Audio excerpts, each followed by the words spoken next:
Audi is also relying on synergy effects for the smaller models on the basis of the MEB platform, modular electrification platform. The production model of Audi Q4 e-tron concept, an electric SUV in the A segment, will roll off the assembly line at the Volkswagen plant in Zwickau, together with models from the VW and Seat brands.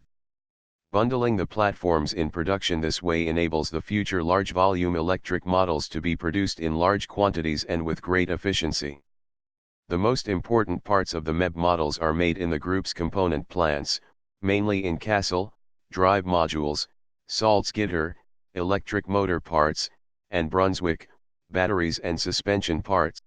Preparations for the production model of Audi e-tron GT concept, which will roll off the assembly line in the Böllinger Höfe near Neckarsulm together with the Audi R8 as of the end of 2020, are also already underway.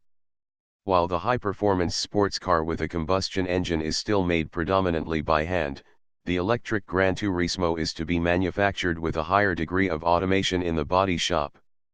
Both models pass through the same assembly, which is currently being expanded by 20 cycles to 36 cycles, as well as an overhead conveyor. Specific electric elements of the vehicle, such as the battery system, the drive, or the thermal management, are prepared in special pre-assemblies and installed on the assembly line as a finished module.